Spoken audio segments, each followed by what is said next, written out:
Rumah Ridwan Kamil di Bandung digeledah KPK. Ada pepatah yang mengatakan bahwa sudah jatuh tertimpa tangga pula. Agaknya kini berlaku bagi Ridwan Kamil.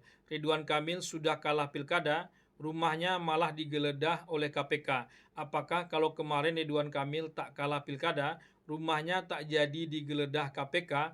Entahlah, KPK belum menjelaskan kenapa rumah Ridwan Kamil termasuk yang digeledah kemarin. Ridwan Kamil pun belum mau bersuara dan hanya menyerahkan sepenuhnya kepada KPK. Juru bicara KPK, Tessa Mahardika Sugiarto, mengatakan bahwa itu terkait dengan kasus Bank Jawa Barat. Katanya ada 5 tersangka dari unsur pengusaha dan penyelenggara negara. Siapa saja 5 tersangka itu, itulah yang belum diumumkan oleh KPK. Apakah termasuk yang berinisial RK atau tidak, semuanya masih menunggu rilis resmi dari KPK. Ya, informasi yang saya terima barusan, betul penyidik melakukan kegiatan penggeledahan dalam rangka perkara BJB, ya, dalam rangka perkara BJB. Namun untuk tempat-tempatnya masih belum bisa disampaikan saat ini karena masih ada beberapa lokasi yang berlangsung. Kalau sudah selesai, kita akan update ke rekan-rekan sekalian nanti beserta rilis terkait perkara tersebut yang kemungkinan besar akan disampaikan di minggu ini. Mantan penyidik KPK Yudi Purnomo Harahap mengatakan ada 2 kemungkinan besar status RK saat ini, saksi kunci atau malah menjadi tersangka. Sebab kalau rumah pribadi sudah digeledah KPK, berarti ada dugaan kuat jejak-jejak tindak pidana ada pada pemilik rumah itu. Kendatipun kasusnya bukan kasus baru alias kasus yang sudah lama. Penggeledahan rumah Ridwan Kamil ini menarik karena dia adalah orang dekatnya Jokowi sekaligus Prabowo. Bahkan tak tanggung-tanggung, kemarin dia ketua tim pemenangan Prabowo Gibran untuk Provinsi Jawa Barat. Sebelumnya Ridwan Kamil juga sudah bergabung dengan Partai Golkar dan menjabat sebagai wakil ketua umum partai. Entahlah apa posisi Ridwan Kamil saat ini di bawah kepengurusan Bahlil Lahadalia. Boleh dibilang Ridwan Kamil adalah teman emasnya Jokowi sekaligus Prabowo.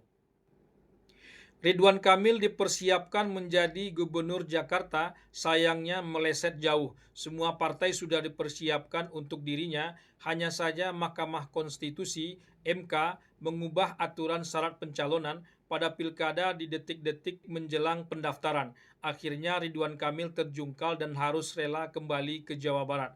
Rasa sudah berada di tepi bibir cawan, tiba-tiba saja cawannya terlepas. Tapi Ridwan Kamil masih dijanjikan posisi kepala otoritas di Jakarta yang justru posisinya berada di atas gubernur Jakarta. Suatu jabatan yang tak kalah prestisiusnya dibandingkan gubernur Jakarta. Janji belum terrealisasi, rumah sudah dimasuki KPK tanpa permisi. Yang lain bisa membela diri dengan berbagai argumentasi, sedang mencari-cari kesalahan, dipolitisasi atau dikriminalisasi. RK tak bisa begitu, pasrah saja lagi. Penggeledahan rumah Ridwan Kamil oleh KPK ini setidaknya bisa menepis rumor tebang pilih penegak hukum dalam menegakkan hukum.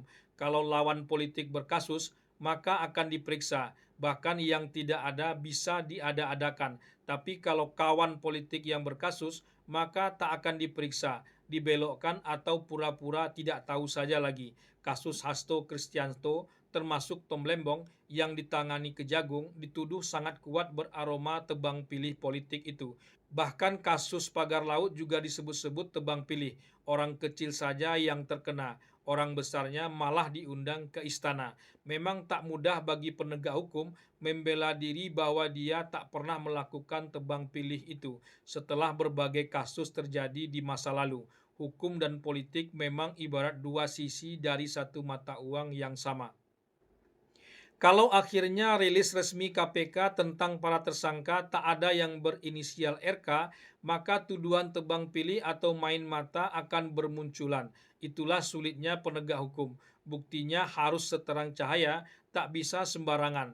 Tindakan KPK menggeledah rumah Ridwan Kamil itu dianggap belum cukup. Bahkan sudah berstatus tersangka pun, tuduhan miring akan selalu muncul dan tak akan sepenuhnya hilang. Makanya untuk mematahkan tuduhan miring itu hanya dengan kerja keras dan bukti-bukti yang tak terbantahkan. Seperti apa yang KPK lakukan terhadap kasus Asto yang sudah masuk persidangan tanggal 14 Maret ini.